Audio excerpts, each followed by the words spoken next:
Tá, então vamos começar com a segunda parte dessa aula, onde a gente vai falar de algumas operações com transformações lineares.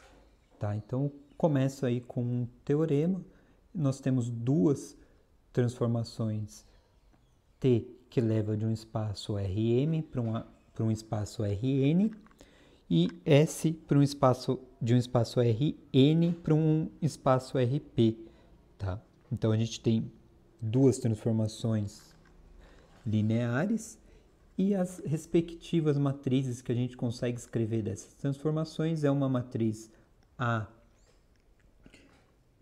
de P a N e B de N a M. Tá? Então, quando eu faço essas duas transformações, né, primeiro T e depois S, ou seja, é uma transformação composta, tá, que vai levar do espaço Rm para o espaço Rp, é como se eu estivesse fazendo primeiro do espaço Rm para o Rn e depois eu aplico o S e faço do Rn para o Rp. Tá? Mas aí eu descrevo como se fosse uma só transformação. A matriz dessa nova transformação composta vai ser uma matriz C com P colunas, P linhas e M colunas, que vai ser igual à multiplicação das minhas duas outras matrizes. Em termos de função, eu tenho uma função composta aí, onde a minha, se eu faço S composto T, de um determinado vetor V, vai ser a mesma coisa que eu colocar o T, a transformação T, no argumento da minha transformação S. Então, como exemplo de operações compostas, a gente pode pegar a reflexão em x e T como reflexão em x e S como a rotação em 90 graus. Vamos fazer as duas, vamos fazer a composta S composta T e T composta S. Tá? Então vejam que primeiro, quando eu falo S composta T, primeiro eu faço uma reflexão e depois eu faço uma rotação. Quando eu faço T composta S, primeiro eu faço a reflexão e depois eu faço a rotação. Tá? Então, veja que cada um desses tem um resultado diferente. Então, eu coloco a minha reflexão como argumento da minha rotação. Então, primeiro eu faço a reflexão. Então, veja que eu tenho S e eu vou executar a minha transformação S no vetor V1 menos V2, que é a transformação já da meu vetor transformado da minha reflexão. E aí eu transformo esse de novo como um S, tá? Então eu pego o que faz a rotação? Coloca a minha segunda componente com sinal negativo na primeira e minha primeira componente na segunda componente. Então eu tenho a minha segunda componente desse vetor S vai ser menos V2. Então ela vai com sinal trocado para a primeira componente. Enquanto a primeira componente é V1, vai para o lugar da segunda componente. Então eu tenho o meu resultado final dessas duas transformações como V2 e V1. Do mesmo jeito, se eu tenho T composta S, primeiro eu faço a transformação em S. Tá? Então a transformação em S faz menos a minha segunda componente e minha primeira componente. Então eu tenho aí o vetor menos V2, V1. Agora eu vou aplicar a transformação de reflexão. O que a reflexão faz? Deixa a primeira componente do jeito que ela está e muda o sinal da segunda componente. Então, quando eu faço T de menos V2, V1, eu copio a primeira componente e mudo o sinal da segunda componente. Então eu vou ter aí menos V2, menos V1. Ou eu poderia fazer da forma matricial. Tá? Na forma matricial, eu escrevo cada uma das minhas componentes em forma de matriz e multiplico elas. De novo, tome cuidado com o que vem primeiro e o que vem depois. tá? Então vocês têm que pensar quando eu tenho S componente T, minha primeira aplicação no vetor é a T, depois é a S. Então a minha primeira multiplicação do vetor vem a matriz que representa a transformação T e depois a matriz que representa a transformação S. Então quando eu faço essa multiplicação, eu obtenho que a minha matriz dessa composta vai ser 0, 1, 1, 0. Quando eu multiplico isso com o meu vetor de coordenadas, eu tenho aí o vetor x2, x1. Mesma coisa quando eu faço T composta S. Então aí a ordem das minhas matrizes se invertem. E eu tenho, todos os cálculos resultam em menos x2, menos x1. Tá? Uma outra operação interessante que vocês podem ler na apostila é a inversa, tá? Que não tem nada demais, é a mesma coisa que a inversa de uma função, tá? Agora a gente vai falar um pouco de propriedade das transformações lineares. Então, se eu tenho uma transformação linear que leva de um espaço vetorial V em um espaço vetorial W, a gente tem o seguinte, que a transformação do vetor nulo do meu espaço V vai resultar no vetor nulo do meu espaço em W, tá?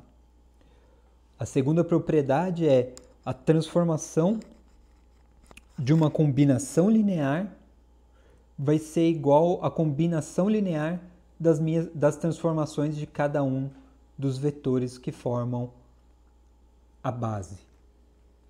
Perfeito? A gente vai usar bastante, vou dar 2 exemplos dessa propriedade. E a terceira propriedade é que a transformada de menos U é igual a menos a transformada de U. Então isso aí nada mais é do que uma consequência do segundo axioma das transformações lineares. Então agora vamos fazer aí alguns exemplos para a gente ver melhor o que resulta essas propriedades das transformações lineares. Então, meu primeiro exemplo é determinar qual é a transformação linear que leva de R2 a R3, tal que eu tenho a transformação do meu vetor canônico E1, que vai resultar em 2, menos 1 e 0, e a transformação do meu vetor canônico E2, que vai resultar em 0, 0 e 1. Então, a questão aqui é, eu tenho um espaço bidimensional, tá? Então, esse E1 e esse E2 são vetores de 2 dimensões. No caso, o E1 vai ser 1, 0 e o E2, 0, 1. E isso vai resultar num vetor de 3 dimensões. E a gente quer saber qual que é a transformação que gera isso, tá? Então, pensa o seguinte, como esses meus vetores E1 e E2, eles geram o meu espaço R2, a gente tem que um vetor arbitrário x vai ser igual a x1 E1 mais x2 E2. Né? Lembrando que x1 e x2 são as coordenadas na base E1 e E2 e eles são escalares. Tá? Então, a gente consegue escrever a transformação desse vetor x como a transformação de x1 E1 mais x2 E2. Tá? Pensando na propriedade 2, cadê aqui? Ó, tá vendo que eu tenho uma combinação linear de vetores, resulta na combinação linear das transformações dos vetores. Então, aqui eu tenho a transformação aí de uma combinação linear. Então, usando essa propriedade, a gente vai ter o quê? Vai ter que essa transformação vai ser igual a x1, a transformação de E1, mais x2, a transformação de E2. Só que eu sei qual que é a transformação de E1 e eu sei qual que é a transformação de E2. Então, eu substituo isso pelos vetores resultando aí num vetor tridimensional 2x1 menos x1, x2. Portanto, a minha transformação em x, né, um x arbitrário, vai ser 2x1 menos x1 e x2. Tá? Então, eu não preciso conhecer a minha transformação exatamente. Se eu sei como se transformam os vetores de uma base, eu consigo reproduzir a minha transformação. Tá? O próximo exemplo a gente vai fazer com... O próximo exemplo a gente vai usar matrizes. Aliás, a gente vai usar matrizes e funções. Tá? Então, a gente tem uma transformação que leva do espaço de matrizes 2 por 2 para os polinômios de grau 4. De polinômios de grau até 4. Tá? Até grau 4. De tal forma que a transformação aí de cada uma das minhas matrizes canônicas é dada dessa forma. Então, o 1001 se transforma virando um polinômio x à quarta mais x. A matriz canônica 0010 se transforma como x ao cubo mais x quadrado. E aí, assim por diante. Tá?